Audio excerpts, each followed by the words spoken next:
Walk into most marketing departments right now, and you will find artificial intelligence running in 3 places at once, and no one governing any of them. Not because the leaders are careless, because the sprawl arrived faster than the judgment to manage it. It is not one tool. It is 3 layers running at the same time, none aware of the others, and none owning the call. Let me name them. Layer 1 is the senior decision maker's personal model. The executive, or in an agency relationship, the client, who now reviews every ad, every line of copy, every campaign through their own chat window. No brand voice loaded, no approval gate, no record of what changed or why. The most senior person in the room is quietly making the least governed decisions, one ChatGPT window at a time. Layer 2 is the agency, where substitution has already done visible damage. A lead designer who quit when the agency forced model-generated creative onto a premium client. A small shop that laid off most of its team because only one person knew the workflow. And the buyers who noticed, one of whom said it plainly, "We will not work with any agency using AI for creative, and we will pay 50% more for creative that does not." When the work is substituted, the brand damage is the bill, and it arrives later. Layer 3 is the outbound stack, where the platform itself now fights back. Across the dominant outbound automation tools, the year-on-year ban rate on the major professional network ran around 40%. The cost side moved the same way. One well-known enrichment tool went from $185 a seat to $495 and shifted to charging per action, so the cost of a touch is unknowable until after it fires. Underneath it all, a sales team paid to move spreadsheets between tools that do not talk to each other. Here is the part that matters. The failure is not any one of those 3 layers. It is that no one owns the judgment across them. The model's confidence substitutes for the operators.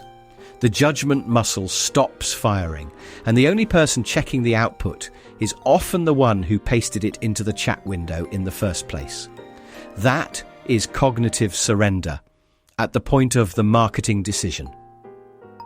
So here is the test that cuts through it, and it is concrete. Walk your marketing workflow end to end, and at each step, name the human who owns the decision.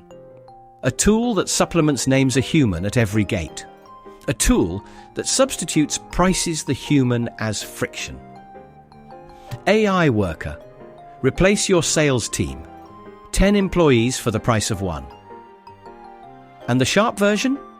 If a public post, a sent campaign, or an outbound sequence can leave the building without a named human clearing it, your stack is built on substitution, which means the off-brand ad or the deliverability collapse is not a risk.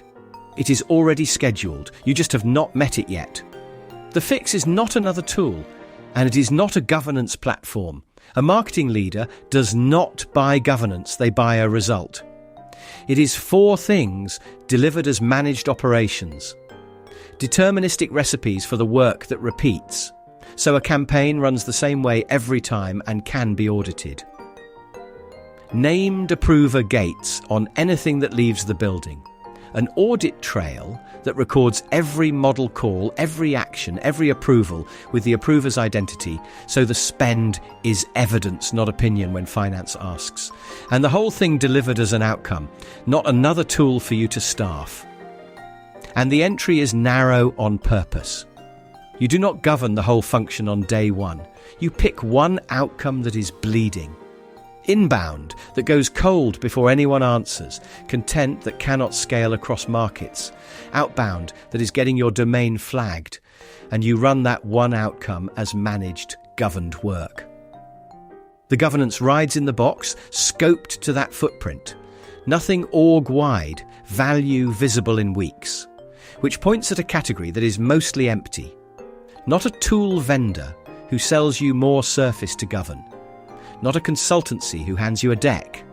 an operations partner who runs the governed marketing outcome on your behalf and grows from one footprint into the control tower over every agent in the function. A bias note, because you should have it. I run GGO, and we are built as exactly that operations partner. So run the supplement versus substitute test on us, then run it on every other AI in your marketing stack, and keep the ones that name a human at every gate. If you remember nothing else, remember the 2-line test. 1. Does every public post, every sent campaign, every outbound sequence pass a named human before it leaves the building? 2.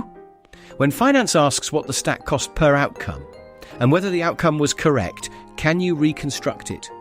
2 answers of no. And you are running on substitution, not supplement. You can score your own marketing stack against that standard. Free, no email gate. The link is in the description. And if you want the 2-line test as a 1-pager your team can run this week, message me the word supplement on LinkedIn. The full essay, with the receipts, is linked below too. I'm Cheyenne Ming. Thanks for watching.